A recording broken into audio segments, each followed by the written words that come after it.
Hey guys, tonight we are leaving the heavy, humid air of the lowlands behind, trading the rhythmic thrum of the city for the thin, silver silence of the high peaks. You are standing at the trailhead, that invisible threshold where the gravel path gives way to the ancient, tangled roots of the mountain's base. You pull the straps of your pack a little tighter across your chest, feeling the familiar, reassuring weight of your gear pressing against your shoulder blades. It's a good weight. It's the kind of weight that tells your body you are going somewhere the rest of the world can't easily follow.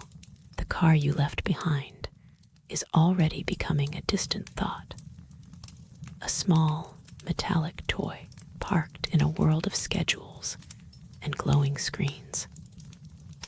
Here, the only schedule is the slow, deliberate arc of the sun and the way the shadows stretch themselves out across the granite. You take your first real step upward. The ground beneath your boots is a soft, springy carpet of decomposed granite and needles that have fallen over 100 years. You can smell it immediately, that sharp, medicinal scent of pine resin and damp earth. It's a cold smell, one that seems to clear out the cobwebs in the back of your mind. You breathe in deeply, and the air is so crisp, it almost feels sharp against the back of your throat. It's not the thick, used-up air of a room. It's air that has traveled over glaciers and through jagged passes just to meet you here. It tastes like iron and old stone. As you climb, the forest around you begins to change. The broad-leafed trees that crowd the valley floor are thinning out, replaced by the stoic, dark shapes of subalpine fir and Engelmann spruce. They stand like silent sentinels, their branches draped in long, ghostly tresses of pale green lichen. You reach out and touch the bark of a nearby trunk. It's rough, plated like armor, and cold to the touch. You can feel the vibration of the wind moving through the high canopy, a low, oceanic moan that seems to vibrate in your very bones. It's a lonely sound, but not a sad one. It's just the sound of the world breathing when it thinks no one is listening. Your boots make a rhythmic, crunching sound against the trail. Left, right, left. It's a steady cadence that starts to sync up with your heartbeat. You aren't in a hurry. The mountain isn't going anywhere, and neither are you. You notice the way your breath is starting to form tiny, faint clouds of silver mist in front of your face. It's a reminder that the temperature is dropping with every 100 feet of elevation you gain. You feel the skin on your cheeks tighten slightly, a gentle nip from the frost that's already beginning to settle in the shadows where the sun can't reach. There is a small stream running alongside the trail for a moment, a narrow ribbon of meltwater that sounds like a handful of silver coins being dropped onto glass. You stop for a second, leaning your weight against a sun-warmed boulder. The rock is coarse under your palms, gritty with sand and mica that glitters like tiny fallen stars. You watch the water move. It's so clear, it's almost invisible, only revealing itself when it breaks over a mossy stone in a plume of white foam. You can smell the wet moss now, a deep, emerald scent that reminds you of things that grow in the dark. It's a heavy, sleepy smell that anchors you to the ground. Your legs feel a dull, pleasant ache. It's the kind of fatigue that doesn't demand rest so much as it demands focus. You are hyper-aware of the way your toes move inside your wool socks, the way the fabric cushions the impact of each step. You find yourself looking down at the trail, watching the play of light and shadow across the dirt. A small blue butterfly flits across your path, seemingly indifferent to the fact that the air is getting colder.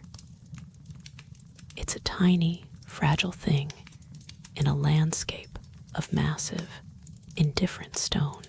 You watch it until it disappears into the brush, and then you keep moving. The trees are getting shorter now, their trunks twisting into strange, gnarled shapes as they struggle against the wind. This is the Krumholtz zone, the place where the forest starts to give up and the meadow begins to take over. The canopy opens up, and suddenly the sky is much bigger than it was a moment ago. It's a deep, bruised purple near the horizon, fading into a pale, translucent blue directly overhead. You can feel the vastness of the space opening up around you. The claustrophobia of the valley is gone, replaced by a sense of immense, quiet scale. You reach a small ridge and pause. Ahead of you, the trail levels out into the first true alpine meadow. The grass is a pale, golden straw color, waving in a slow, synchronized dance as the breeze moves through it. There is no more sound of cars, no more hum of electricity. There is only the wind, the occasional creak of a branch, and the sound of your own slow, steady breathing. You've left the busy world behind. You are here now, where the air is thin and the stars feel close enough to touch. You take one more deep breath, feeling the cold settle into your lungs, and you begin to walk into the silence. The silence of the mountain is not truly empty. It is a heavy, velvet weight that presses against your skin as the first pale light of dawn begins to bleed across the horizon. You stand still, your boots sinking slightly into the sponge-like turf of the meadow, and you feel the dampness of the morning dew beginning to seep through the leather. This moisture isn't just a remnant of a passing cloud, but a precise calculation of physics, forming only when the temperature of the grass drops below the dew point. A threshold where the air can no longer hold its water. As you watch, a single globule of water hangs precariously from the tip of a blade of fescue. But it isn't just condensed air. It is likely a result of guttation, a process where the plant, under the pressure of the night stillness, literally exhales excess moisture through tiny pores called hydothodes. You find it somewhat charming that the meadow is essentially sweating out its breakfast before you've even had your first cup of coffee. You turn your head slowly, watching the mist as it begins to coil and fray like the edges of an old wool blanket. It clings to the hollows of the land, moving with a lethargic grace that suggests it is in no particular hurry to leave. This white veil is a master of light, scattering the short blue wavelengths of the spectrum leaving you in a world of muted grays and soft silvers. If you were to look down at your own shadow cast upon this dewy carpet as the sun rises, you might notice a faint, ethereal glow surrounding the silhouette of your head, a phenomenon known as the hyligen sheen. It's an optical trick caused by the way the dewdrops focus the light and reflect it back directly toward your eyes, giving you a temporary, accidental halo that you haven't exactly earned. But you'll take it anyway. The air around you smells of crushed thyme and cold stone, a sharp, clean scent that seems to scrub your lungs from the inside out. As the sun finally crests the jagged peaks to the east, the first rays hit the meadow at a shallow angle, turning every dewdrop into a microscopic magnifying glass. These tiny spheres are busy at work, focusing the intense, high-altitude ultraviolet radiation that would otherwise scorch the delicate tissues of the flora. To survive up here, many of these plants have developed a high concentration of anthocyanins, pigments that act as a sort of botanical sunscreen, tinting their stems and leaves with deep purples and reds to absorb the harsh rays. You reach down and touch a leaf, feeling the strange, waxy texture that prevents the plant from losing its precious internal hoard of water to the dry mountain wind. You notice how the flowers around your feet are only just beginning to stir, their petals unfurling with a mechanical slowness that feels almost deliberate. This is nyctinasty, the rhythmic sleep movement of plants that close their blooms at night to protect their pollen from the damp and the cold. It's a sensible strategy, really, considering the meadow is a place of extreme moods and very little patience for the unprepared. Among the clusters of green, you spot a patch of alpine bluegrass, a quirky little survivor that has given up on the traditional method of dropping seeds. Instead, it is viviparous, meaning its seeds often sprout into tiny green plantlets while they are still attached to the mother stalk, clinging on like hitchhikers until they are strong enough to drop off and face the world on their own. The warmth of the sun begins to hit the back of your neck now, a gentle, insistent pressure that contrasts with the lingering chill of the shadows. As the mist evaporates, it creates a faint, ghostly hiss that you can only hear if you hold your breath and listen with your whole body. This transition from liquid to vapor is a cooling process, a final gift of the night that keeps the meadow from overheating too quickly in the thin atmosphere. You might find it interesting that in some cultures, these high-altitude mists were thought to be the breath of the mountain itself, exhaled after a long night of watching the stars. In reality, it's just convection and temperature gradients. But as you stand there, watching the gold light catch the edge of a spider's web heavy with liquid diamonds, the scientific explanation feels like a very small part of the truth. You walk forward, your footsteps muffled by the thick carpet of cushion plants, those low-growing mounds of vegetation that huddle together to create their own microclimate. By growing in these dense, rounded shapes, they trap heat and protect themselves from the Krumholtz effect, the stunted and twisted growth caused by the relentless biting winds that scour the peaks. These plants are centuries old, some of them growing only a few millimeters a year, moving at a pace that makes your own life seem like a frantic, blurred heartbeat. You feel a strange sense of kinship with them in this moment, a shared understanding value of staying low, keeping quiet, and simply existing in the path of the sun.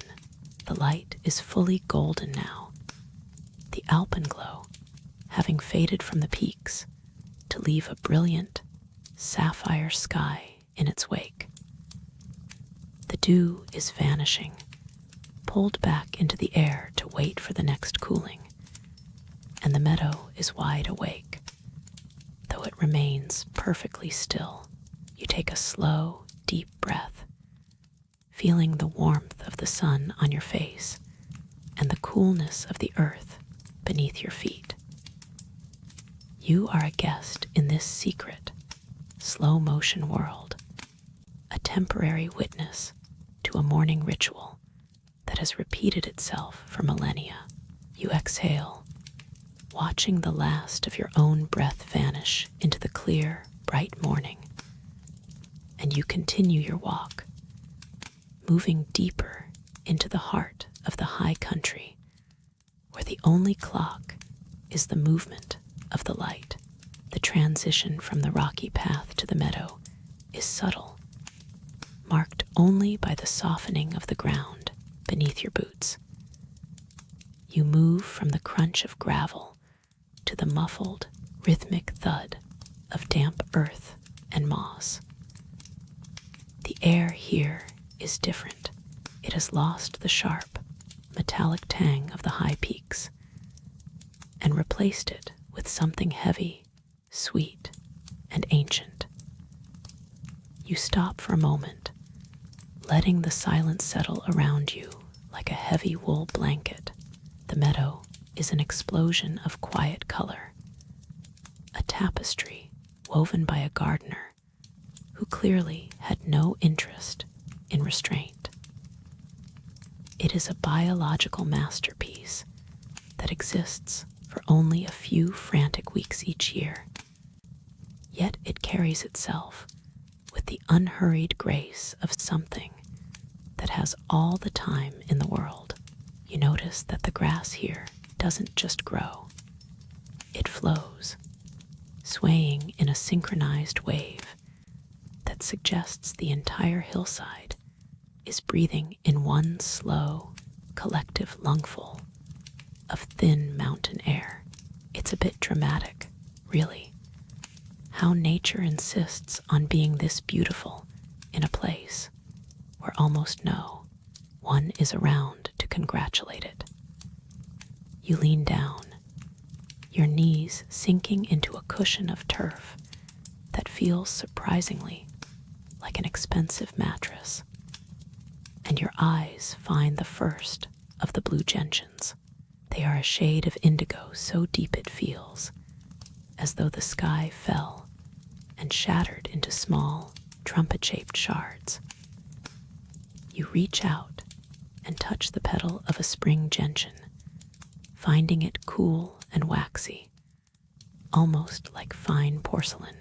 These flowers are the celebrities of the Alps, famous for their electric hue, but they are also remarkably temperamental.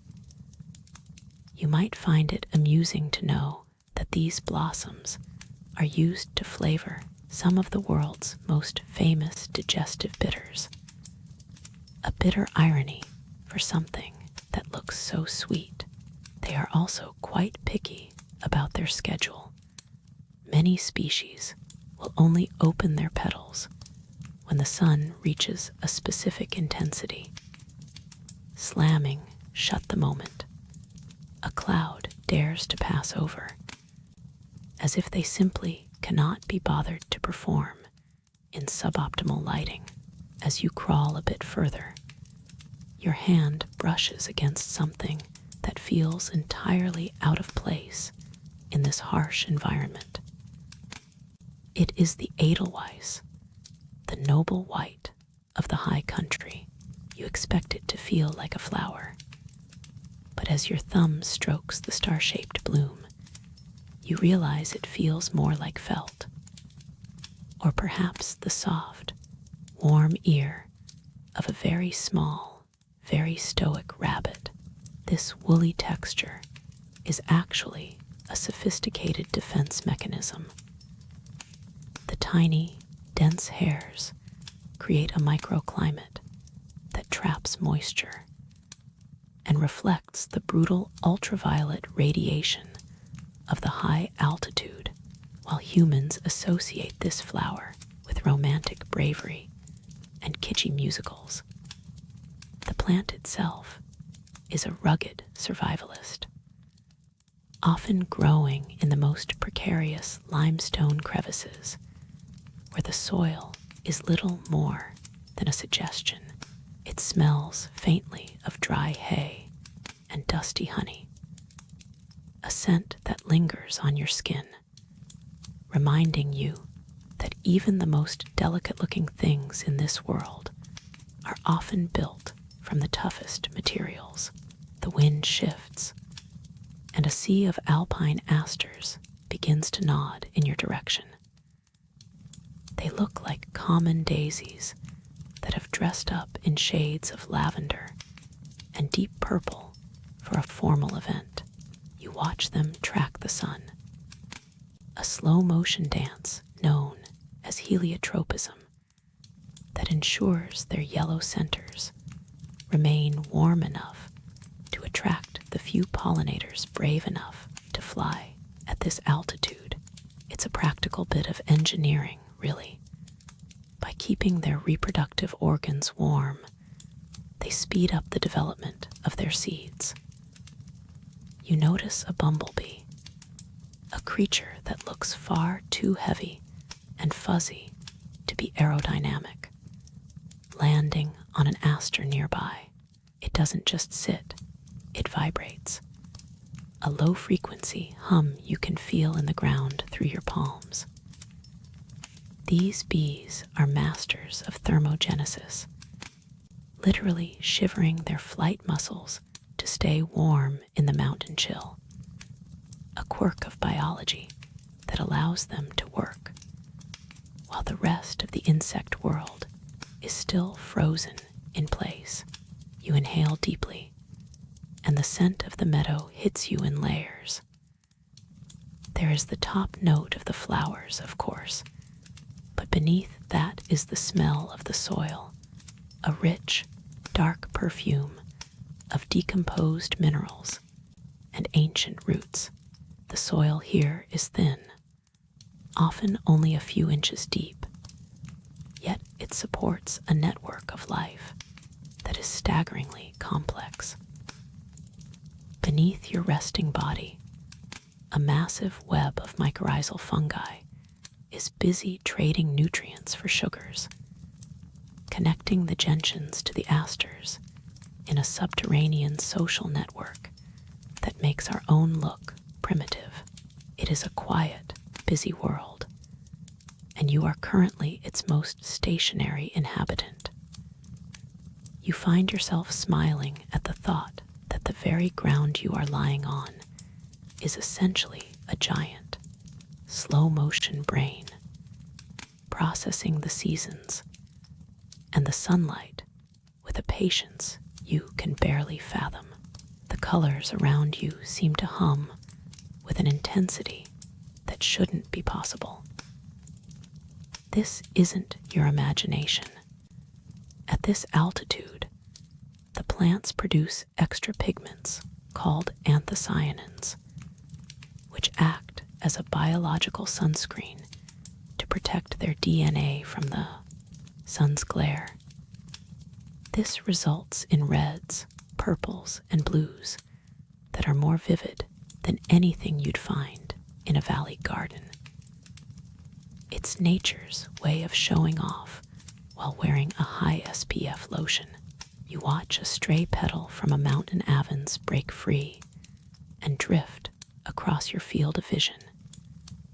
Its movement so slow and deliberated feels as though the air itself has turned to syrup. Everything here is moving at the pace of a dream, and you find your own breathing beginning to match the slow, rhythmic swaying of the wildflower carpet. You realize that this entire display is a masterclass in brevity. Many of these plants have spent 9 months buried under 10 feet of snow, waiting for this specific moment to bloom, set seed, and retreat back into the earth. There is a snowed plant nearby, a tiny willow no taller than your fingernail, that has lived for perhaps 100 years in this exact spot, growing only a fraction of a millimeter each season. It's a humbling thought, the idea that something so small could be so much older than you. You close your eyes for a second, feeling the sun warm your eyelids, and when you open them, the meadow seems even more vibrant, a kaleidoscope of survival and stubborn beauty. You are a guest in a kingdom that operates on geological time, a temporary witness to a floral performance that requires no audience to be perfect. You let your head rest back against the moss, the scent of edelweiss and damp earth filling your senses as the mountain continues its long, slow exhale. The hum begins as a vibration in your jaw before it reaches your ears, a low-frequency pulse that seems to emanate from the very roots of the grass. You stay perfectly still, your cheek pressed against the cool, springy moss, watching as a mountain bumblebee descends upon a nodding harebell just inches from your nose. This creature is a round orb of dense, golden fuzz, looking far too heavy for its delicate wings. Yet it maneuvers with the calculated grace of a heavy-lift cargo plane. While most people are aware that bees navigate using ultraviolet landing strips, invisible to the human eye, you notice something far more intimate as you watch its tiny legs scramble for purchase. The bee begins to shiver, a strange, internal tremor that has nothing to do with fear. It is vibrating its flight muscles at an incredible rate to generate internal heat without moving its wings. A clever bit of alpine engineering that allows it to remain active even when the mountain air dips toward freezing. You find yourself matching your breathing to the rhythm of that vibration, a steady, hypnotic thrum that anchors you to the soil. A shadow flickers across your vision, light and ephemeral as a stray thought. You turn your head slowly, feeling the dry friction of grass against your temple, to see an Apollo butterfly drifting toward a patch of stonecrop. Its wings are like translucent parchment, stained with bold red eye spots that stare back at you with a mimicry of a much larger predator. You might know that these butterflies are the iconic ghosts of the peaks, but as you watch it land, you observe the peculiar, lethargic way it folds its wings. This particular insect is likely carrying a S. a strange, waxy pouch left behind by a mate that acts as a physical deterrent to other suitors. A literal chastity belt of the insect world. It sits there, basking in the thin sunlight, looking remarkably like a pressed flower that has somehow regained the power of movement.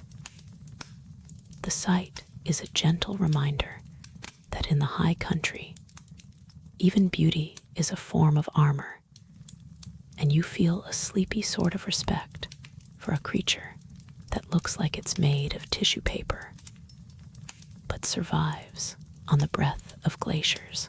The air around you grows heavy with the scent of sun-warmed wild thyme, a spicy, herbal cloud that seems to thicken as the afternoon matures.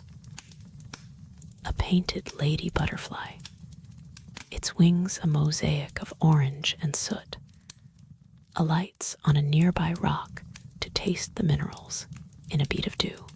It is a world traveler, part of a multi-generational migration that spans continents. Yet it looks perfect home on this specific, jagged piece of granite. Most hikers know these insects travel thousands of miles, but few realize that they often fly at altitudes so high they are invisible to the naked eye, hitching rides on freezing jet streams where the air is thin and the oxygen is scarce. You watch it extend its proboscis, a delicate, coiled straw, and drink with a focus that makes the rest of the world feel distant and blurred. There is something profoundly relaxing about witnessing a thirst so simple and a journey so vast, all contained within a frame that weighs less than a single blade of grass. Further down the slope, a cluster of small, iridescent blue butterflies, the lycaenids, dances just above the clover. They are the color of a summer sky reflected in a glacial lake, shimmering with a metallic luster that changes as they catch the shifting light. You watch one land on a leaf and remain perfectly still. Its underwings, a drab, camouflaged gray that renders it nearly invisible the moment it stops moving. These tiny flyers often lead a double life that borders on the surreal. Their larvae possess the uncanny ability to mimic the scent and even the rhythmic song of ant queens. They are frequently carried into underground ant nests by deceived workers, where they are fed and protected like royalty through the winter. You find yourself smiling at the quiet audacity of it. A butterfly that spends its youth masquerading as a queen beneath the very earth you are currently resting upon. The ground beneath you feels less like solid rock and more like a complex, multi-layered city, humming with secrets that require no effort from you to maintain. As the sun dips behind a jagged spire, a brunette moth emerges, its dark wings spotted with crimson warnings. Unlike its nocturnal cousins, this moth prefers the daylight, though prefers might be too strong a word for a creature that moves with such deliberate, drowsy slowness. It crawls over a stalk of grass with a heavy, rhythmic gait, seemingly unconcerned by the world around it. It is a walking pharmacy, synthesized from the toxic plants it ate as a caterpillar, and it carries enough cyanide within its small frame to deter any bird brave enough to try a taste. You can almost smell the faint, bitter almond scent of its defenses if you breathe in deeply enough. It is a lethargic, poisonous little jewel, so confident in its own safety that it refuses to hurry for anyone. You find its lack of urgency contagious, your own limbs feeling heavier, more settled, as you watch the moth eventually decide that one particular clover is as good a place as any to spend the next hour.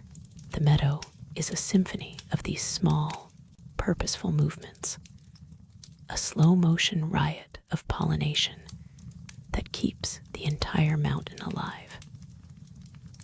You realize that the flowers around you are not just passive observers, they are active participants in this quiet drama. Some of these alpine blooms can actually hear the specific frequency of a bee's wings, responding within minutes by increasing the sugar concentration in their nectar to reward their visitors. You imagine the flowers listening to the hum of the meadow, a constant, sweet conversation that has been happening since long before you arrived and will continue long after you leave. The thought is a soft blanket tucking you into the landscape. You are no longer a visitor watching a performance. You are part of the audience that has finally learned how to sit still enough to hear the music. The rhythmic pulse of the insects and the responding sweetness of the earth create a loop of perfect, unhurried logic that lulls your mind into a state of heavy, golden stillness.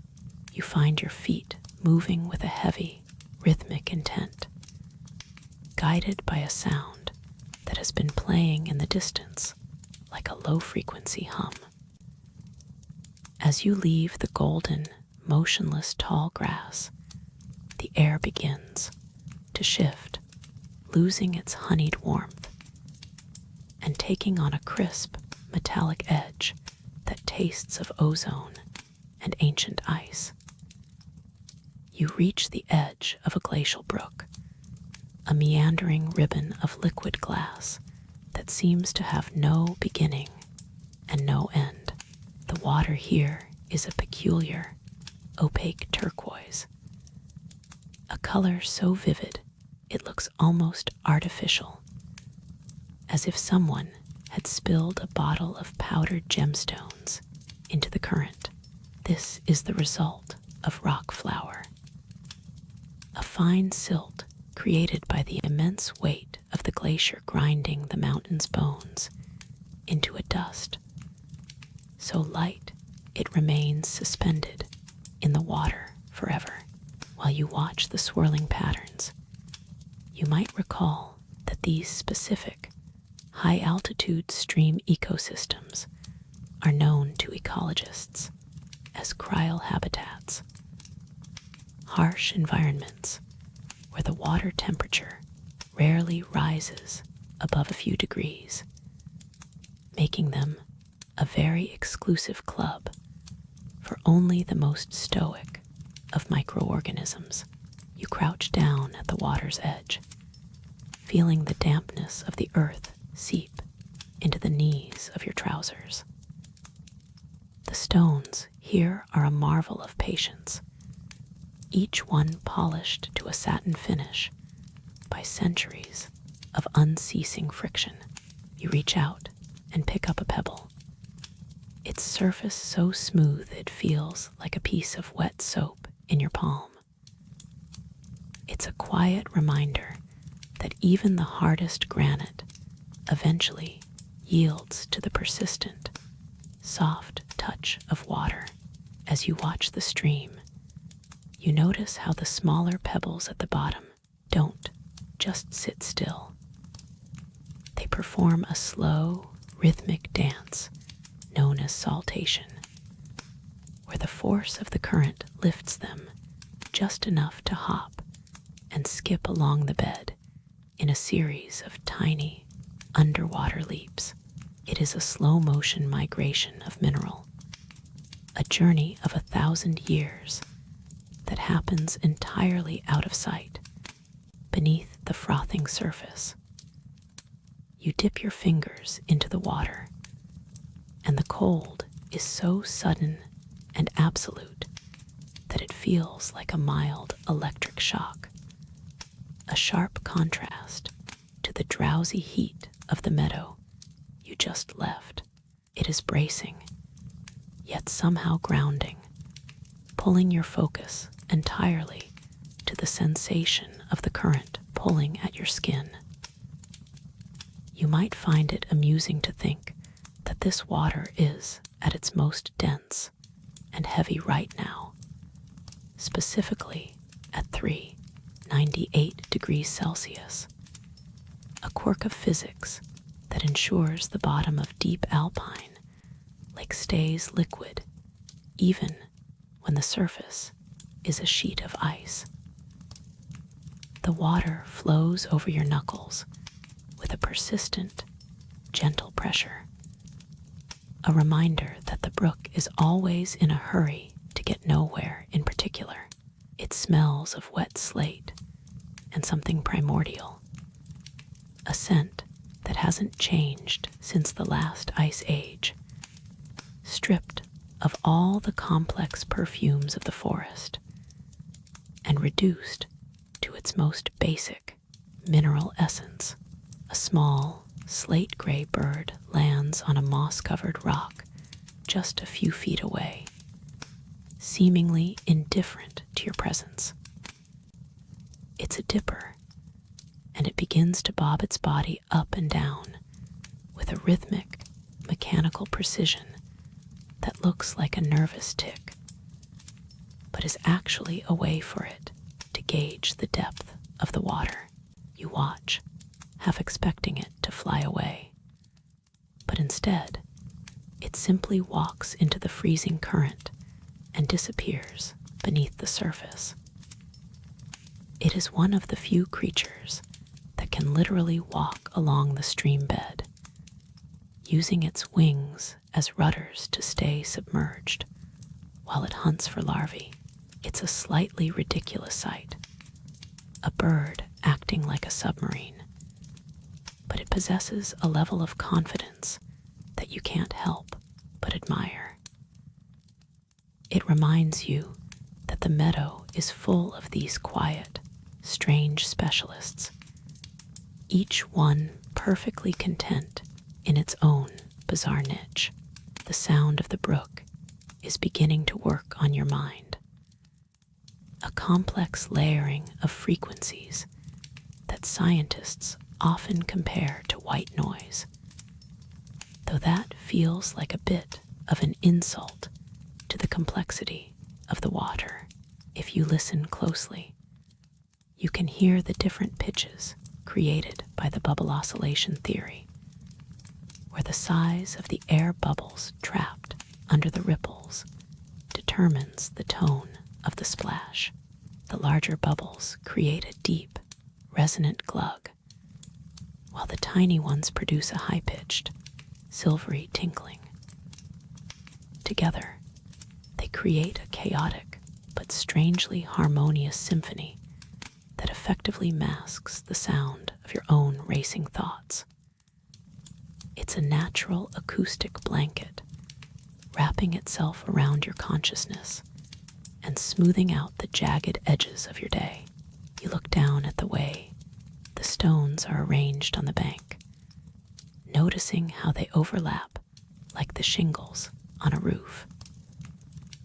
This is called imbrication, a geological signature left by the direction of the flow, showing exactly which way the water pushes when the spring snowmelt turns this gentle stream into a roaring torrent. For now, however, the water is content to meander, following the Talveg, the deepest, fastest part of the channel that snakes from side to side like a lazy ribbon. You find yourself following that line with your eyes, watching the way the light catches the peaks of the ripples, creating a shimmering, hypnotic pattern that makes it very difficult to keep your eyes fully open. On the far bank, a thick carpet of bryophytes clings to the spray-drenched rocks, a vibrant emerald green that looks soft enough to sleep on. These mosses are the ultimate survivors, capable of entering a state of cryptobiosis, where they essentially turn themselves off during the freezing winter months, only to wake up and resume growing the moment the sun touches them. You feel a similar sensation beginning to take hold of your own limbs, a desire to simply turn off the noise and the movement. The cold air from the brook continues to roll over you, carrying with it the ancient, steady rhythm of the mountain's pulse, and you realize that you are no longer just watching the water. You are drifting along with it, sinking slowly into the cool, dark depths of a perfect, thoughtless rest. You leave the edge of the brook, your boots pressing into the spongy, waterlogged moss that lines the bank, each step releasing a faint, earthy scent of damp peat and ancient decay. The air warms perceptibly. Move away from the evaporative chill of the rushing water, climbing a gentle slope where the grass grows thick and resilient. Ahead, a cluster of massive granite boulders rises from the meadow, like the gray, weathered knuckles of the earth itself. These rocks have spent the entire morning absorbing the unfiltered alpine sun, and as you approach, you can feel the heat radiating off them in invisible, shimmering waves that soften the air. Granite is a sturdy, igneous rock, born from the slow cooling of molten magma deep beneath the crust. But here, in the open air, it acts as a massive thermal battery for the sun's energy. You notice a dusting of neon orange lichen clinging to the rock's northern face, a symbiotic organism that grows with such agonizing slowness that it might only expand by a single millimeter in a human lifetime, existing in a state of suspended animation. While the seasons flicker past it, you reach out and lay your palm flat against the stone, the surface feeling surprisingly smooth, polished by centuries of scouring wind and grinding glacial ice. The warmth seeps through your skin and travels up your arm, loosening the tight knots of tension in your shoulders and neck. Perched atop the highest slab is a shape that doesn't quite match the jagged, geometric lines of the granite. It is a marmot, a creature of heavy fur and incredibly slow intentions, stretched out so flat against the rock that it looks like a discarded, plush rug. These animals are the largest members of the squirrel family, though they lack any of the frantic, twitchy energy of their lowland cousins who scurry through city parks. In fact, during their deep winter slumber, a marmot's heart rate can drop to a staggering 5 beats per minute, a biological feat of endurance that makes your own slowing pulse seem positively athletic by comparison. The marmot doesn't move as you settle onto a lower ledge, its heavy body draped over the contours of the stone. It simply blinks, its dark, liquid eyes fixed on the distant, snow-capped peaks, as if it is contemplating the very nature of time. You can smell the scent of the high meadow clinging to its thick, coarse coat, a mixture of dried fescue grass, wild thyme, and a faint, musky sweetness that is unique to these high-altitude residents. Their fur is a dense patchwork of tawny brown, grizzled silver, and charcoal gray, designed to blend perfectly with the shifting shadows of the granite. While most hikers know them only for their piercing, bird-like alarm whistles that echo through the valleys, few realize that marmots greet one another by rubbing their noses and cheeks together in a delicate ritual. This behavior looks suspiciously like a gentle kiss to the human eye, but it is actually a sophisticated way of identifying family members through the scent glands located on their faces. You find yourself mimicking the creature's profound stillness, your own breath beginning to sync with the slow, rhythmic rise and fall of its fuzzy flanks. The sun is heavy now, a golden, physical weight pressing down on your eyelids and warming the bridge of your nose. You watch another marmot emerge from a hidden burrow tucked neatly beneath the base of the boulder. It moves with a rolling, languid gait, its plump belly nearly brushing the heads of the wildflowers as it waddles toward a sun-drenched spot. It finds a flat shelf of stone and flops down with a literal huff of visible contentment, its legs splayed out in all directions. These creatures are the undisputed masters of the siesta, spending up to 80% of their lives either deep underground or in this state of horizontal bliss. They are the true aristocrats of the alpine meadow, living off the thick layers of fat they've spent the short summer accumulating. Interestingly, the rendered fat of a marmot was once highly prized in traditional alpine folk medicine for its supposed ability to penetrate deep into human skin to cure joint pain. Though you suspect the marmot would much prefer you simply admired its impressive plumpness from a respectful distance, the granite beneath you feels like a living thing, steady, unyielding, and ancient. You trace the sparkling flecks of mica and translucent quartz embedded in the stone, tiny natural mirrors, reflecting the midday light into your eyes. The marmots seem to understand the thermal properties of this rock better than any geologist could.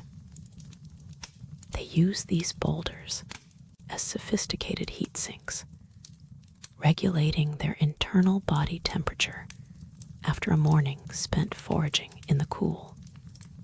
Do heavy shadows of the tall grass, while we often think of them as simple, indiscriminate herbivores, marmots are actually quite picky eaters, often selecting specific flowers not just for their caloric value, but for the specific fatty acids that help them prepare their nervous systems for the winter.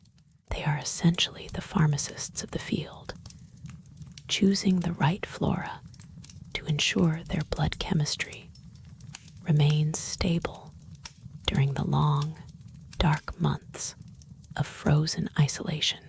A soft breeze carries the dry, resinous scent of stone pine from the lower slopes. But up here on the rocks, the air remains remarkably still. The only sound is the occasional dry rustle of a marmot shifting its weight, or the distant, lonely call of a nutcracker bird hidden in the trees below.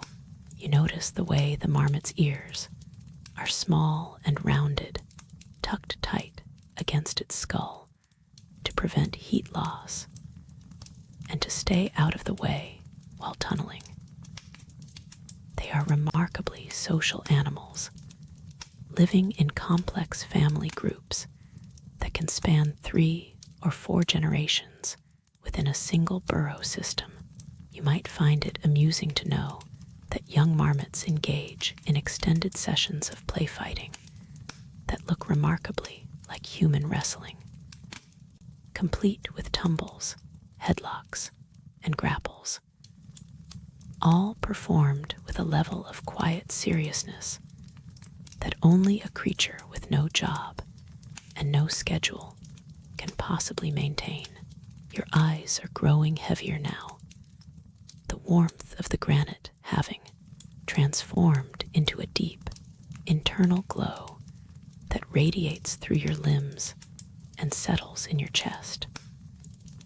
The marmot on the rock above you lets out a long, shuddering sigh, its head sinking down onto its front paws as it closes its eyes. It is a picture of absolute, unreserved surrender to the present moment. You realize that the mountain doesn't ask for your productivity, your opinions, or your focus. It only asks for your presence as you watch the marmot's whiskers twitch in a dream of clover and endless sun.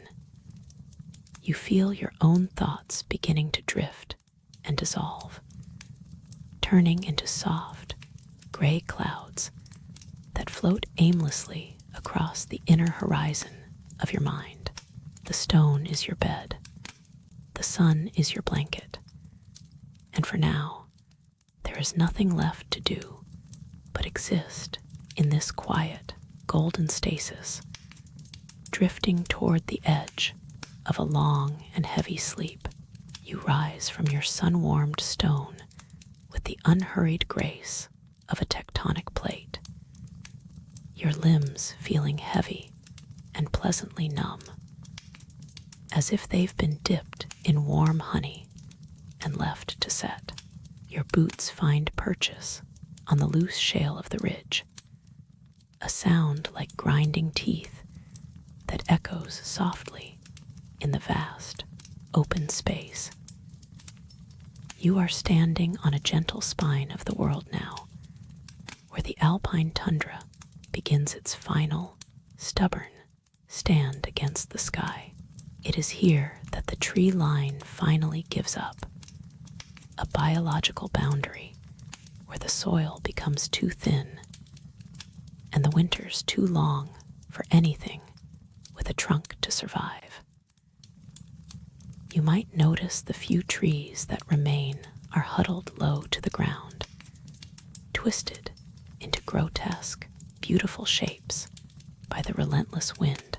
These are known as krumholtz, or crooked wood, stunted survivors that have decided that if they cannot stand tall, they will simply crawl across the rocks for a century or two. You run a hand over a branch that feels like sun-bleached bone, smooth and surprisingly warm, smelling faintly of resin and ancient, tired endurance. The air up here is thinner, a crisp vintage that tastes of nothing and everything all at once. As you inhale, the coolness settles in the back of your throat, carrying the scent of damp granite and the sharp, ozonic tang that precedes a change in pressure. You watch as a massive bank of white vapor begins to crest a distant peak, a process known as orographic lifting, where the mountain forces the air upward until it cools and condenses into a visible sigh. High above this white curtain, you spot a small, dark speck circling in the updrafts. It is an alpine swift, a bird that possesses the enviable ability to stay airborne for 6 months at a time without ever touching the ground. It sleeps, eats, and even mates while drifting on these very currents, treating the solid earth as a mere suggestion rather than a necessity. You find yourself envying its detachment as you watch it vanish into a fold of gray mist, leaving you alone with the silence of the ridge. To your left, a cluster of clouds has begun to take on the distinct, saucer-like shape of lenticular formations, hovering over the jagged summits like a fleet of stationary UFOs. They look solid, almost carved from marble, but you know they are merely the visual signature of waves in the atmosphere, standing still while the wind rushes through them. This wind is a gentle version of the fern, a warm, downslope breeze that can melt snow in a matter of hours.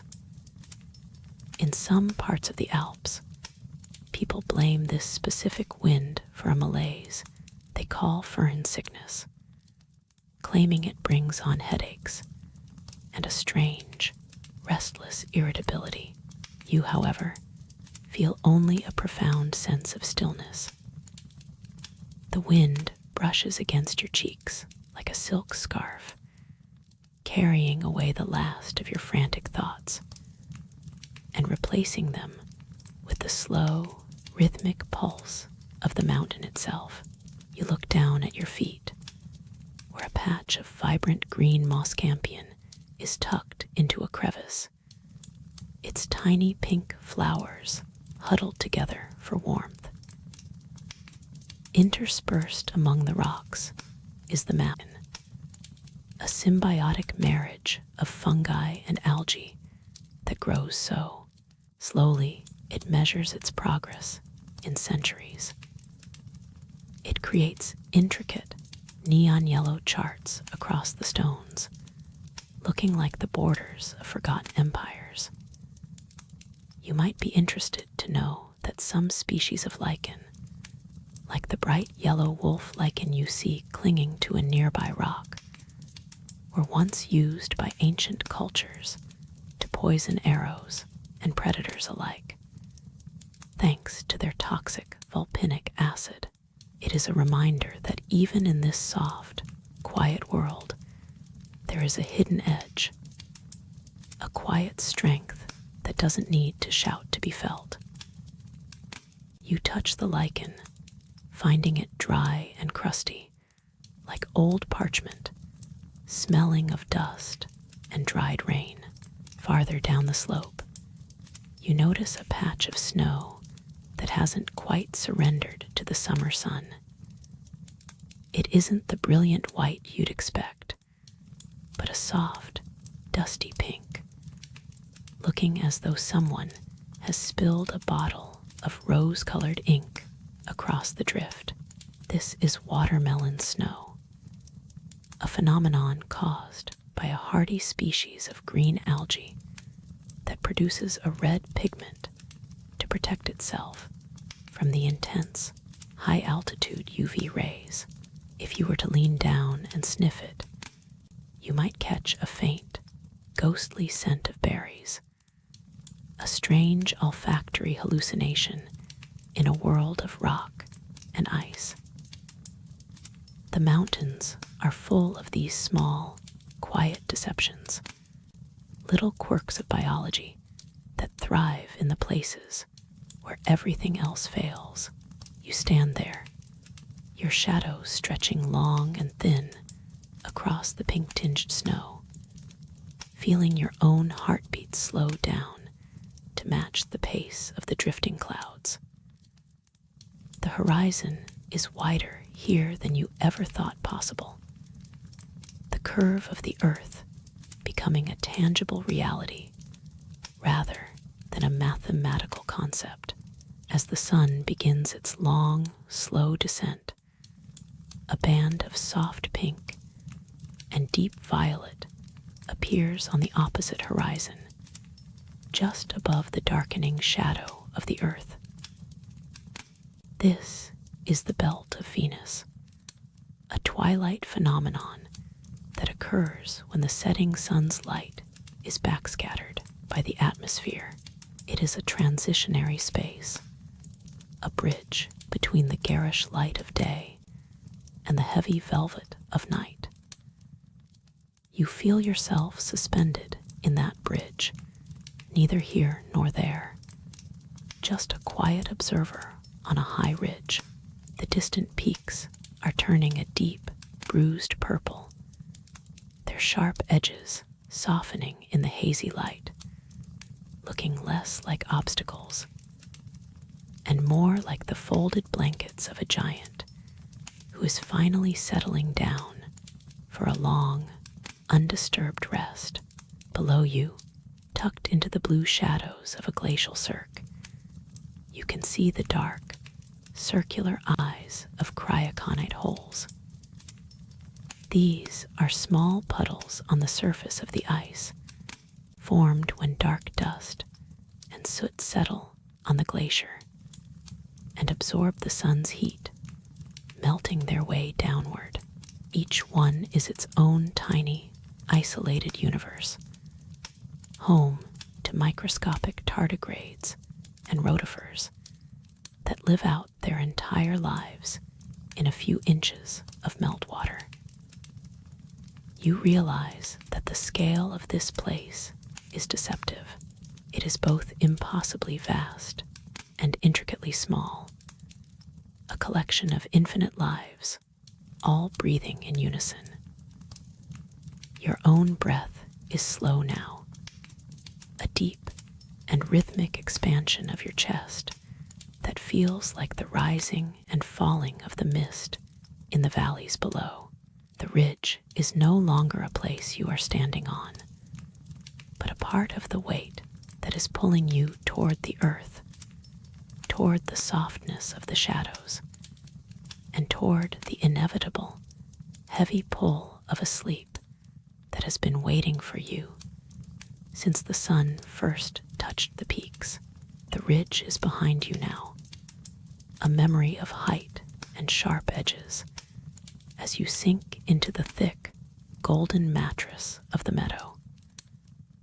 The sun is at its zenith, a heavy, golden hand pressing against your chest, anchoring you to the soil.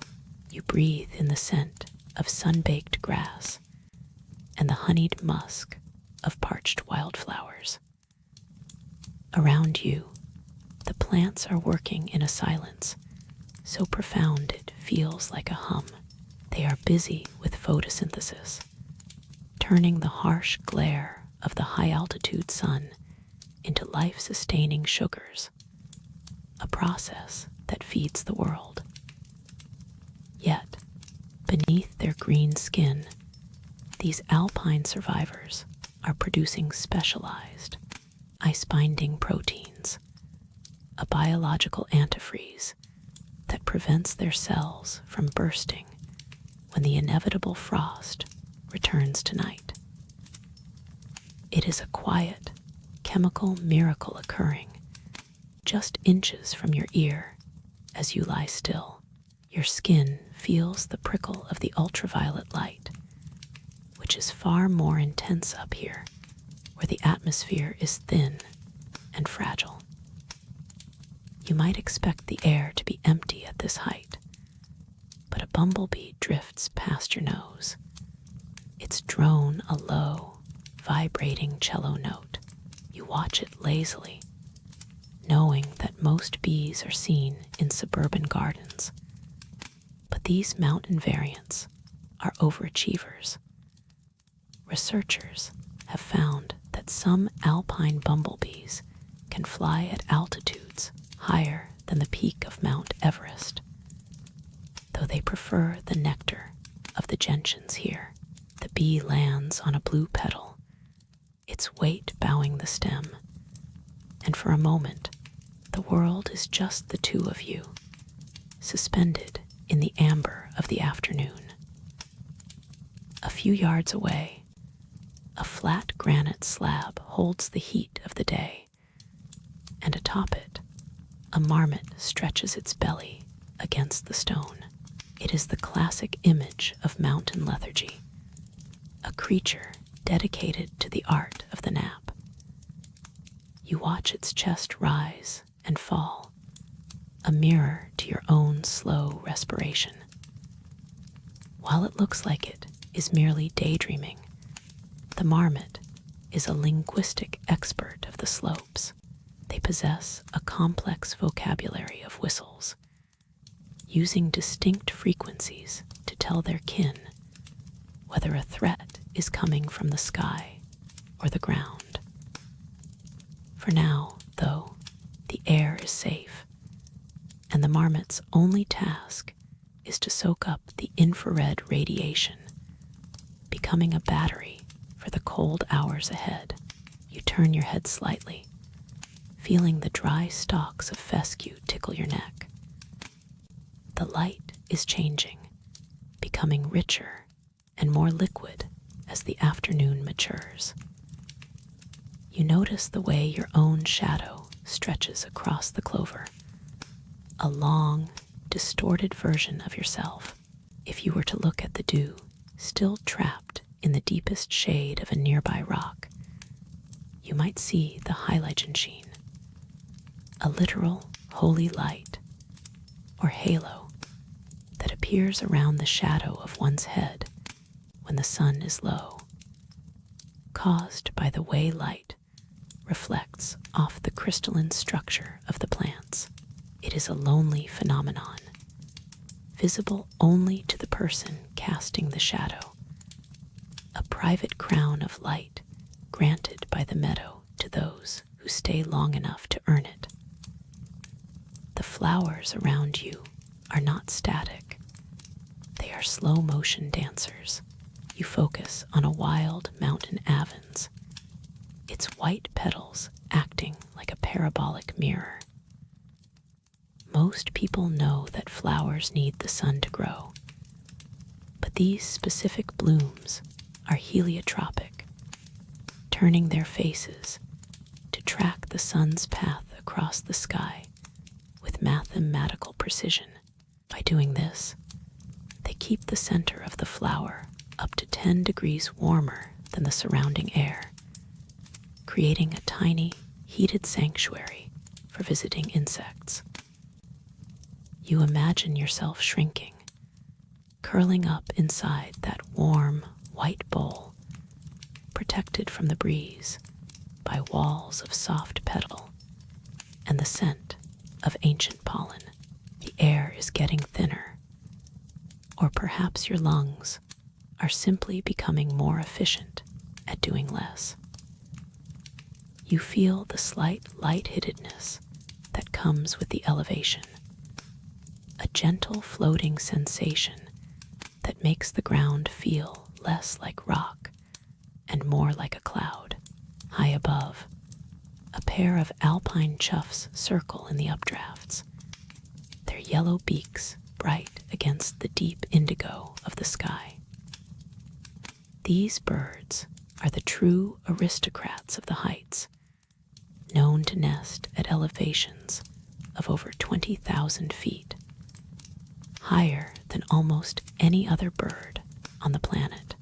They do not flap so much as they lean into the wind, letting the mountain do the work for them, much like you are letting the meadow carry the weight of your weary limbs. The warmth begins to seep deeper, past your skin and into your bones, a slow infusion of heat that mimics the earth itself. As the sun begins its long, slow slide toward the western peaks, the air temperature starts its predictable decline, a cooling that signals the end of the day's labor. However, if you were to press your palm firmly into the dirt, you would find that the soil remains stubbornly warm, holding onto the sun's gift long after the breeze has turned chilly. This thermal inertia is what allows the roots to survive the sudden shifts of the mountain weather, a hidden reservoir of comfort that you are now part of. As you drift further into the stillness, the meadow whispering its secrets into the quiet spaces of your mind, you find yourself moving toward the dark, jagged silhouette of the tree line, where the grass yields to a carpet of copper-colored needles that have been accumulating for decades. It is a transition that feels less like a boundary and more like a heavy velvet curtain being drawn closed behind you, muffling the ambient hum of the open meadow. You notice that most pine trees are remarkably stubborn, keeping their needles through the harshest winters, while other trees simply give up and go bald. Yet there is a certain quiet arrogance to the ancient bristlecone pines standing further up the ridge. Some of these twisted sentinels were already middle-aged when the first stones of the Great Pyramid were being dragged into place, and they look at you with the indifference that only 5 millennia of survival can cultivate. Your boots sink into the duff, a springy, damp layer of organic history that absorbs the sound of your footsteps, until the only thing you can hear is the slow, rhythmic creak of wood stretching under its own weight. It is a soft, hushing sound, the forest's way of telling you that your presence is noted, but entirely inconsequential. The air here is different, thicker, and more deliberate, saturated with the scent of resin that clings to the back of your throat like a medicinal memory. You reach out and touch a bead of amber sap, sticky and cold against your thumb, realizing that this viscous substance is the tree's immune system, a chemical shield against the boring mandibles of beetles and the slow rot of fungi. It is strangely comforting to know that in this sharp, cleansing aroma, you are actually inhaling aerosols called terpenes. These tiny molecules are busy reacting with the mountain air to seed the very clouds that will eventually drop snow on your head, making the forest a bit of a cosmic overachiever that manages the local weather while you struggle to remember where you left your sense of urgency. The smell is intoxicatingly clean, a mix of turpentine and crushed citrus that seems to scrub your thoughts of any remaining clutter, leaving only the cool, damp reality of the shadows. You lean your shoulder against the trunk of a ponderosa pine, feeling the deep, puzzle-piece grooves of its bark through your jacket. While bark is generally understood to be a tree's armor against the biting frost and the occasional forest fire, you lean closer and realize the sun has warmed this particular trunk enough to release an oddly domestic secret. It smells, quite distinctly, of vanilla and butterscotch, a sugary anomaly in a world of granite and ice that makes the wilderness feel suddenly, inexplicably, like a bakery. You run your fingers over the rough, flaky scales, thinking of the vast, invisible network of mycorrhizal fungi beneath your soles. This wood-wide web allows these stationary giants to gossip, trade sugar for phosphorus, and send out chemical distress signals when a neighbor is feeling under the weather, proving that even in the silence of the alpine, No one is ever truly alone. You are standing on a literal switchboard of ancient communication, though the trees are likely just complaining about the lack of rain. Looking up, you see the canopy forming a complex mosaic against the darkening blue of the sky, a phenomenon known as crown shyness, where the branches refuse to touch their neighbors, leaving narrow channels of light that look like winding rivers between islands of green. It is a polite sort of social distancing that has existed long before it became a trend, ensuring that each tree gets its fair share of light for photosynthesis. In these evergreens, that process continues at a glacial pace, even when the world is frozen solid. A slow-motion metabolism that makes your own heartbeat feel frantic by comparison. You watch a Clark's nutcracker flit between the high branches, a bird that possesses a memory far superior to your own, capable of caching 30,000 individual pine seeds across the mountainside, and remembering the exact location of every single 1 month later. You wonder if it ever feels the weight of all that data, or if it simply exists in the same state of suspended animation that is now beginning to settle over your own limbs. The ground here is a tapestry of moss and shadows, where the earth smells of damp stone and ancient decay. A rich, loamy perfume that signals the slow, honest work of decomposition. You find a patch of silver-green lichen clinging to a low-hanging branch. A symbiotic partnership between fungi and algae that grows so slowly it measures time in centuries rather than seasons.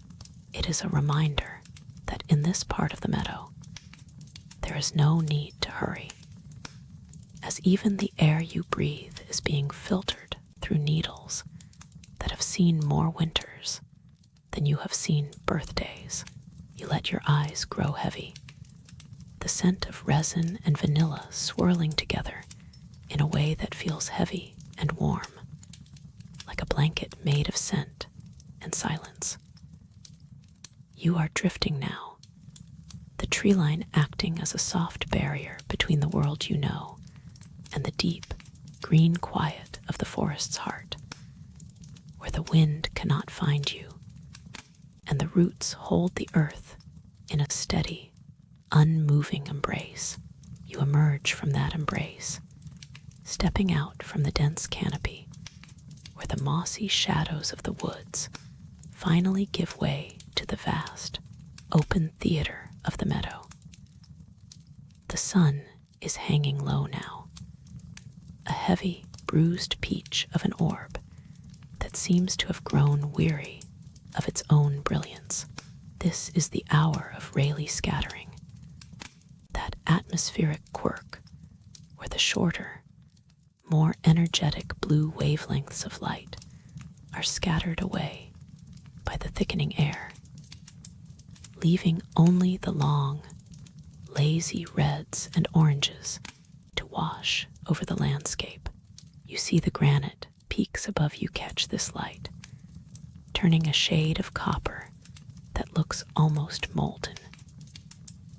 There is a specific phenomenon known as alpenglow, a soft, ethereal light that lingers on the summits even after the sun has dipped below your horizon.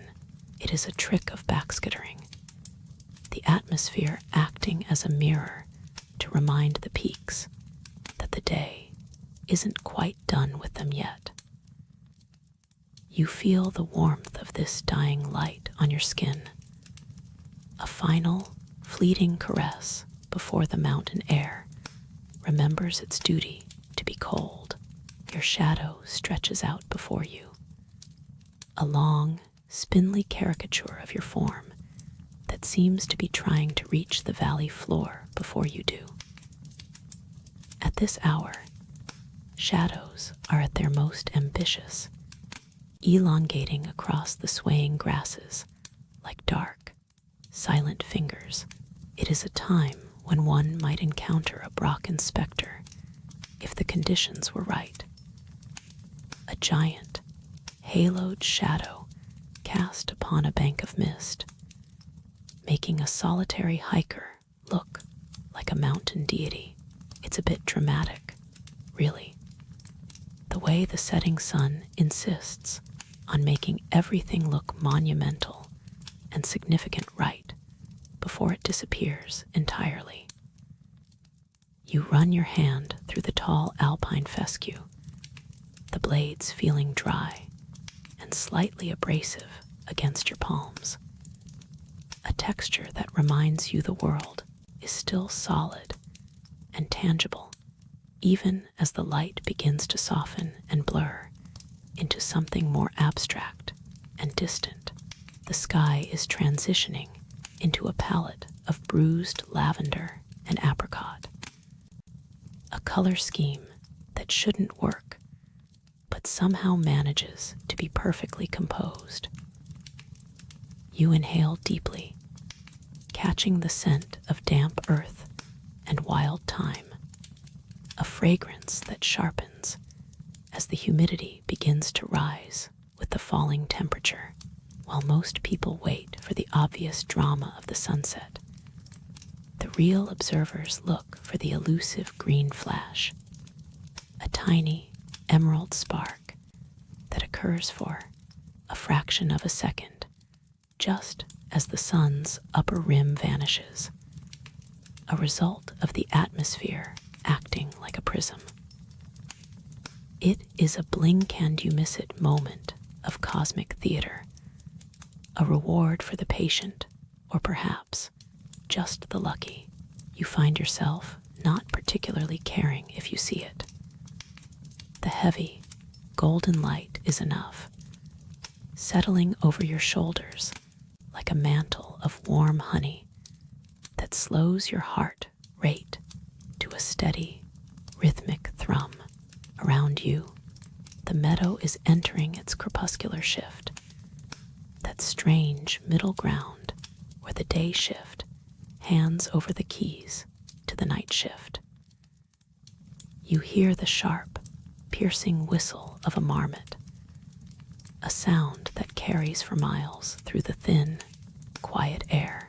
These oversized ground squirrels are surprisingly specific with their linguistics.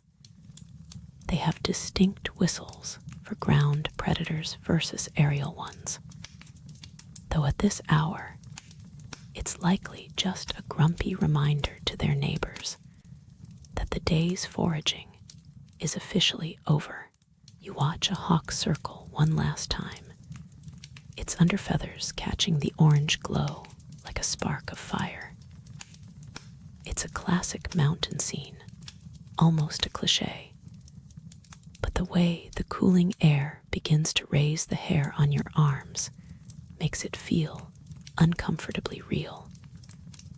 A physical reminder that you are a very small, very temporary guest in a very large, very ancient house. The heat of the afternoon is a memory now, replaced by the first subtle bite of the evening chill.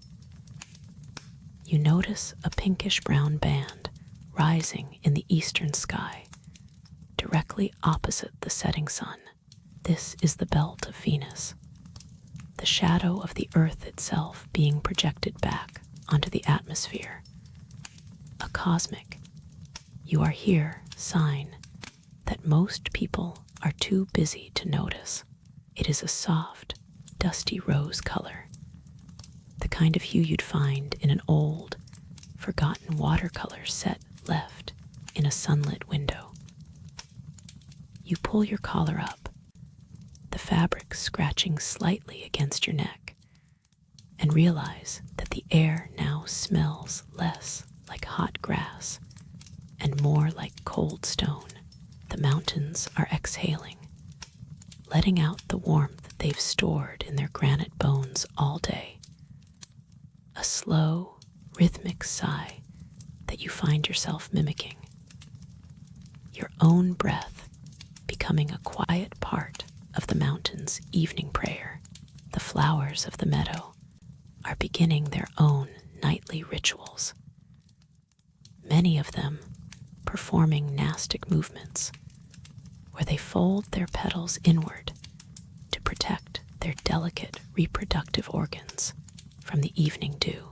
It is a sensible, if somewhat antisocial, way to end the day. You see the alpine forget-me-nots tucking themselves in, their blue faces turning toward the earth as if searching for something they dropped in the grass.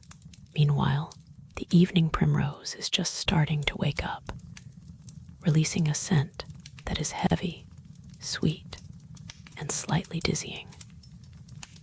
A perfume specifically designed to attract the thick-bodied hawk moths that will soon replace the butterflies. You lean down, the ground feeling cool and slightly damp through your clothes, and catch that scent, a mix of sugar and wildness that seems to anchor you to the spot, making it harder to imagine ever wanting to move again. The sun is gone now, technically speaking, though the sky refuses to admit its defeat. We call this period civil twilight, a time when the sun is 6 degrees below the horizon, but the world is still bathed in a soft, shadowless glow that makes the landscape look like a charcoal drawing. You know the earth is just rotating, turning its face away from its star at a steady 1,000 miles per hour. But it feels more like the world is simply choosing to close its eyes for a while. Your own eyelids feel heavy, mimicking the slow, inevitable descent of the light. The meadow is no longer a collection of individual plants and rocks. It has become a single, breathing entity, a cradle of soft grays and deep purples that invites you to stop moving, to stop thinking, and to simply exist in the fading warmth of the golden hour's ghost. You feel the air change first. It is not a sudden drop, but a slow, heavy seepage of cold that moves like chilled honey across your skin. The warmth of the granite rocks, which felt so solid and permanent an hour ago, is being sucked upward into the darkening sky, leaving the beneath your hand feeling strangely hollow. This is the onset of the alpenglow, that brief, rosy illusion where the peaks look like they are burning with a fire that provides no heat. While you might think this pink hue is just a simple reflection of the sun, it is actually the atmosphere acting as a giant prism, scattering the shortwave blue light and leaving only the long, tired reds to paint the mountain faces. You inhale, and the scent is no longer the dusty perfume of sun-baked grass. It is the smell of damp stone and the sharp, metallic tang of ozone.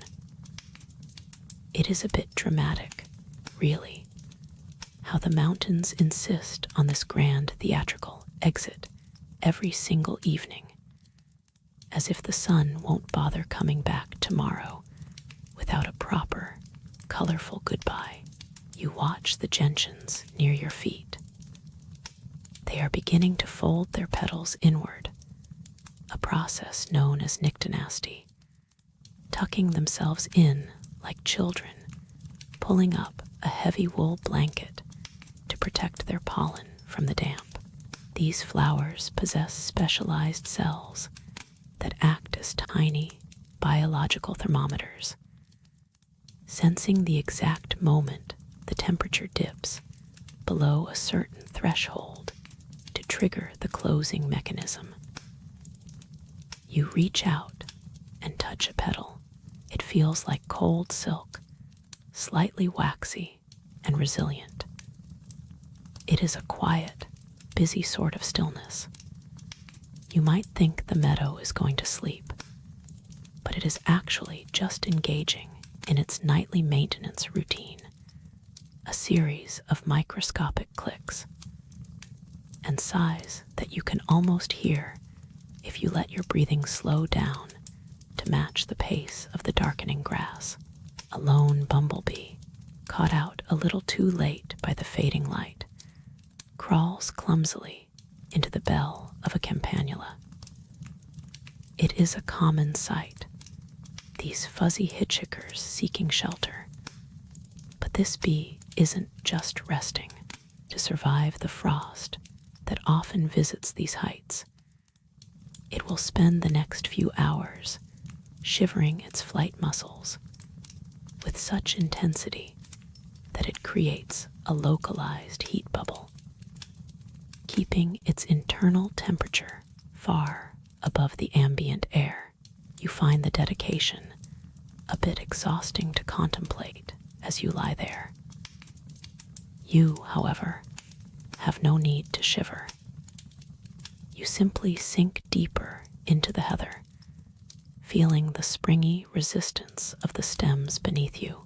The scent of crushed thyme rises up, a spicy, herbal cloud that clings to your clothes. It is a scent that has been used for centuries to ward off nightmares, though here, in the shadow of the peaks, nightmares seem like a concept from a much louder, much less interesting world. The colors are failing now. The vibrant yellows and pinks of the afternoon have been bleached away, replaced by a spectrum of indigo and charcoal. This is the Perkinj effect taking hold of your retinas, shifting your vision toward the blue end of the spectrum as the light levels drop. It makes everything look slightly underwater, a submerged landscape where the edges of the rocks blur into the shadows of the pines. You might notice that the sky isn't just turning black, but a deep, resonant sapphire. This specific shade is the result of Chapuis's absorption, where the ozone layer high above you filters out the orange and red wavelengths, leaving only the coldest, most soothing blues to wash over the meadow. It is a very specific kind of interior, decorating the planet does for itself, opting for a palette that discourages any further activity. Somewhere in the distance, a marmot whistles one last time before retreating into its burrow.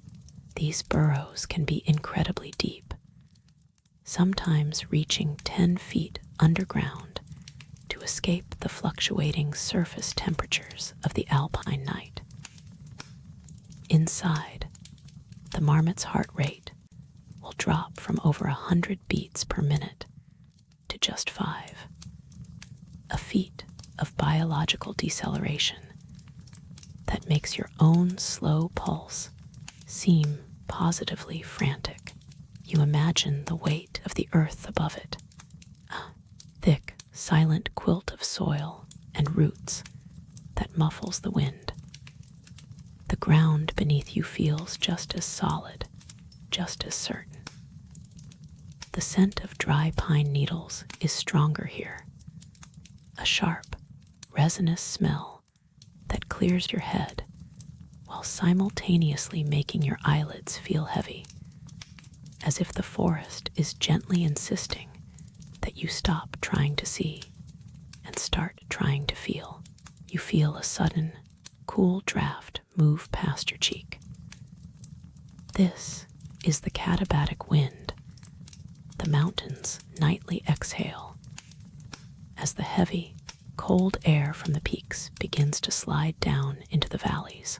It is a predictable, rhythmic occurrence, often called the mountain breath by those who spend enough time listening to the silence. The wind doesn't howl, it whispers, a low-frequency vibration that you feel in your chest more than you hear with your ears. It carries the scent of distant glaciers, a clean, sterile smell of ice and ancient water. It is a refreshing contrast to the herbal warmth of the meadow floor. You pull your collar a little tighter, not because you are cold, but because the sensation of the fabric against your neck is a comforting reminder of your own boundaries in this vast, open space. The grass is becoming slick. You run your hand over a patch of moss and find it already damp. Dew is forming, the atmosphere's way of tidying up after a long day of evaporation. Among these plants are species of alpine moss that can absorb 20 times their own weight in water, acting like tiny green sponges that keep the meadow hydrated during the dry spells. They are soft, impossibly soft, like treading on a cloud that has decided to settle on the ground for the night. The smell is now purely elemental wet earth, cold water, and the faint, lingering sweetness of drying nectar.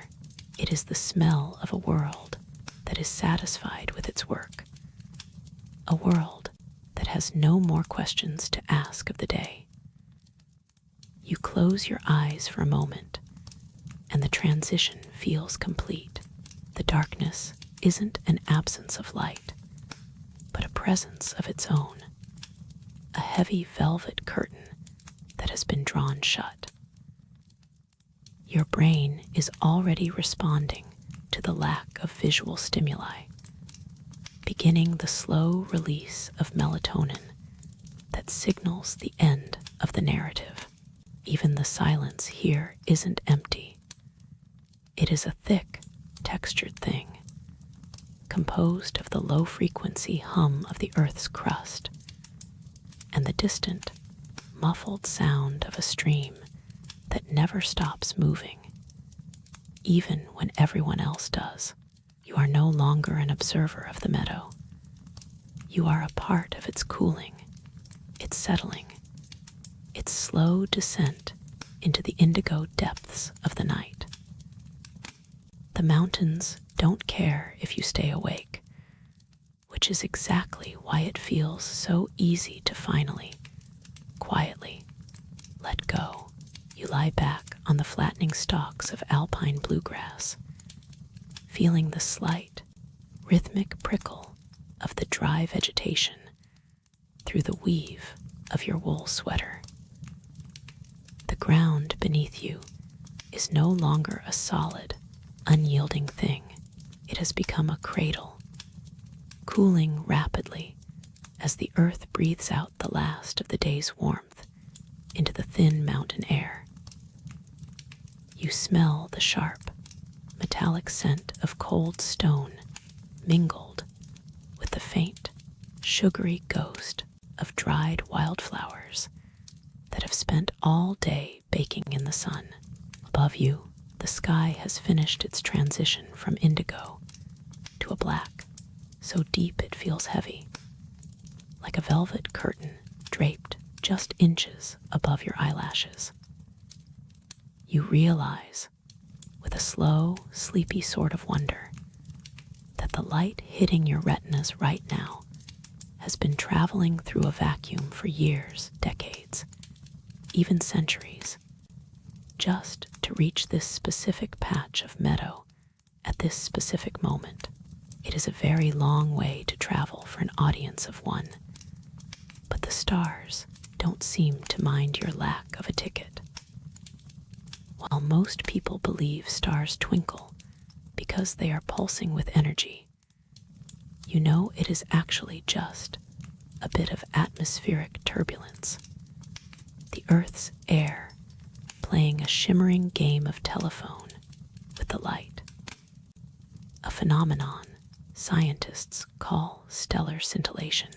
The Milky Way stretches across the zenith of the sky like a celestial spine, a dusty, glowing ribbon that looks as though someone accidentally tipped a gallon of silver ink across the heavens. It is a spiral galaxy, a massive collection of gas and dust spinning in a slow, silent waltz that takes hundreds of millions of years to complete. You find yourself staring into the Great Rift, that dark, jagged lane running through the brightest part of the galaxy, which isn't an absence of stars, but rather thick clouds of interstellar dust blocking the light of the billions of suns behind them. It is oddly comforting to know that even the universe has its shadows, its quiet places where the light hasn't quite managed to break through yet. Somewhere near the center of that glowing band, there is a massive cloud of gas that contains ethyl formate, the same chemical compound that gives raspberries their flavor and rum its distinct smell. It is a somewhat ridiculous thought to hold on to as you drift, that the heart of our galaxy might smell like a summer dessert, even as you lie here in the cold, smelling nothing but the crisp, ozonic bite of the high altitude. Your eyes drift toward the familiar shape of the Big Dipper, or Ursa Major, hanging low over the jagged silhouette of the northern peaks. You trace the line from the two stars at the end of the bowl to Polaris, the North Star, which hangs remarkably still while the rest of the cosmos seems to pivot around it. Polaris is often thought of as the brightest star in the sky, but it's actually quite modest, ranking only about 50th in brightness. Its real claim to fame is its steadfastness, acting as a fixed point for lost travelers for generations. While we see it as a single point of light, it is actually a triple star system. 3 suns locked in a gravity-bound embrace, dancing a dance so complex it makes your own limbs feel heavy and simple by comparison. In ancient Greek lore, this constellation was a bear, cursed to circle the pole forever, never allowed to dip below the horizon to rest in the cool waters of the ocean. You feel a pang of sympathy for the celestial bear, though you suspect she has a better view of the meadow than you do right now.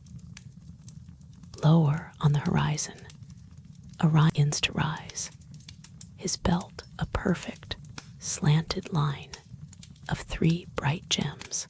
The red supergiant Betelgeuse marks his shoulder, a star so unimaginably bloated that if it were placed at the center of our solar system, its outer edge would reach all the way past the orbit of Mars, swallowing the Earth without so much as a flicker. It is a dying star, destined to go supernova any day now, though in cosmic terms, any day now could mean tonight or 100,000 years from nowhere. You imagine the sudden flash of light that would turn this night into day, a silent explosion of color that would cast long, sharp shadows across the meadow. It is a bit rude of the universe to be so dramatic when you are trying to find a comfortable position on the uneven ground. But you suppose a star that large has earned the right to go out with a bit of a flourish. A sudden streak of light cuts a silver path across the darkness. A shooting star that vanishes before you can even finish the thought of it. Most of these meteors are no larger than a grain of sand, tiny bits of space debris that have spent eons drifting through the void, only to meet their end in a friction-heated blaze of glory against the Earth's atmosphere. It is estimated that nearly 100 tons of space dust and micrometeorites fall onto the Earth every single day, settling invisibly onto the leaves of trees, the surfaces of lakes, and perhaps even the very blades of grass you are lying on right now. You are, quite literally, being dusted by the debris of the solar system, a slow accumulation of stardust that adds a microscopic weight to your blankets. It is a quiet, persistent rain of history, falling so softly that it wouldn't even wake a sleeping marmot in its burrow nearby. The moon is absent tonight, or perhaps it hasn't risen yet, which allows the darkness to feel truly three-dimensional. You think about the lunar surface, a place of extreme silence where the dust is as sharp as glass, because there is no wind or water to smooth its edges. This lunar regolith apparently smells like spent gunpowder, a strange, scorched scent that Apollo astronauts brought back into their modules on their suits. Here in the meadow, the air is the opposite, soft, damp, and smelling of living things preparing for sleep. The Earth is slowly pulling the moon away from us, 1.5 inches every year, a slow-motion breakup that will eventually leave our nights much darker than they are now. You decide to appreciate the gravity while it lasts, feeling the way it anchors your hips and shoulders into the soil, keeping you from drifting up into that vast, sparkling vacuum above. You notice a planet, perhaps Jupiter or Mars, hanging steady and bright, refusing to twinkle like its more distant neighbors. Planets shine with a constant light because they are close enough to appear as tiny disks rather than mere points, which makes their light more resistant to the wobbling of our atmosphere. If you were looking through a telescope, you might see the great red spot on Jupiter, a storm 3 times the size of Earth that has been raging for centuries, though it is currently shrinking, as if the planet is finally starting to run out of breath. It is a soothing thought that even the most violent storms in the solar system eventually grow tired and begin to fade. The universe is full of these slow, inevitable declines, a grand winding down that makes your own desire to close your eyes feel like a natural, necessary part of the cosmic order.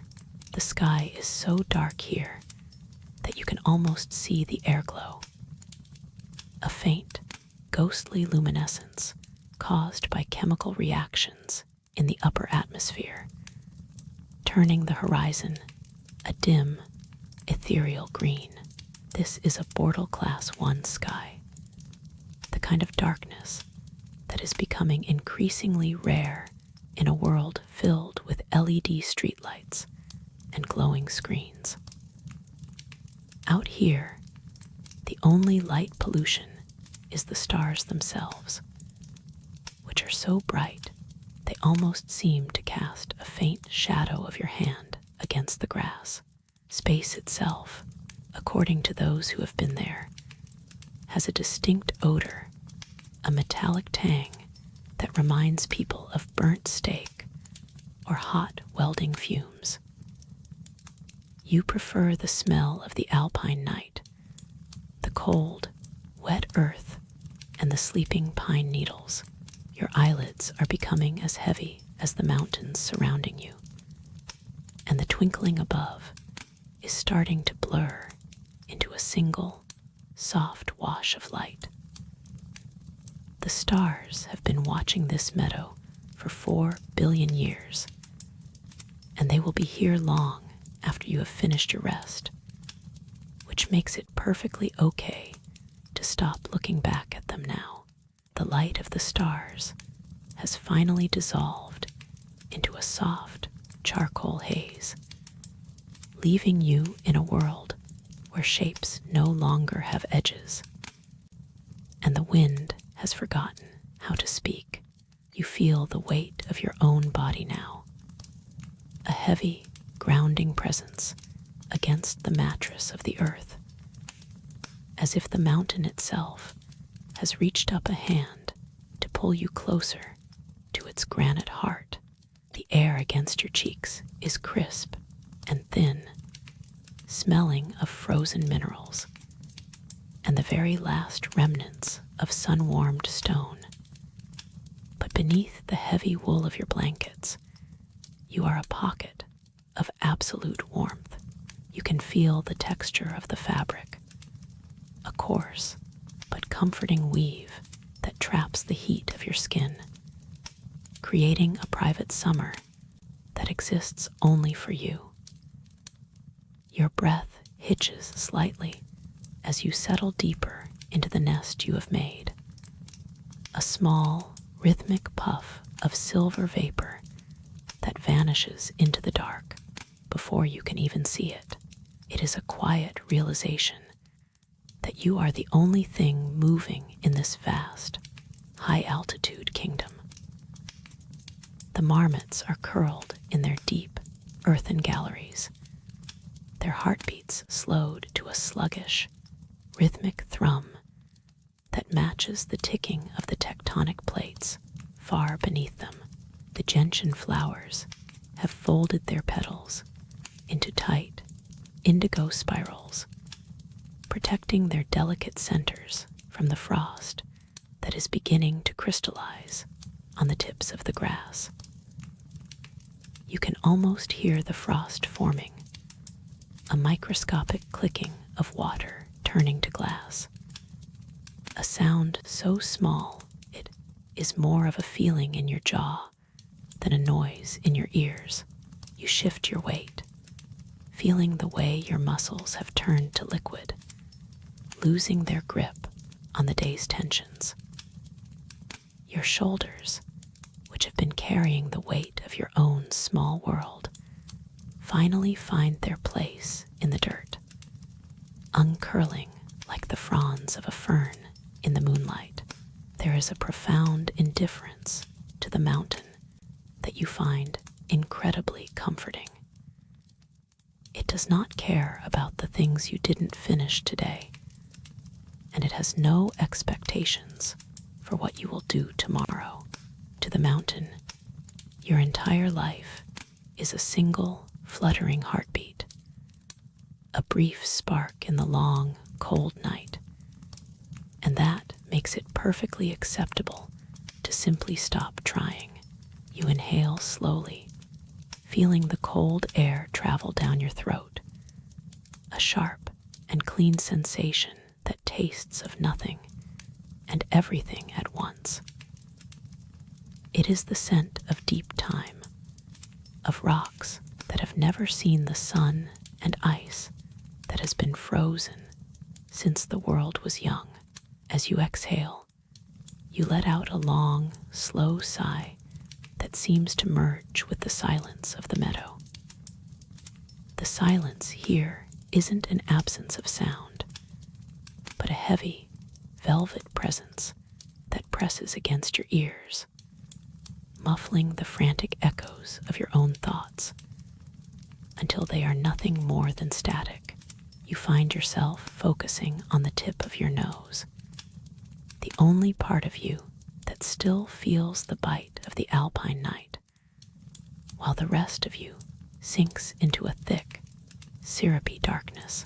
The darkness is thick and kind, a soft blanket that hides the horizon and makes the world exactly as large as the space you occupy.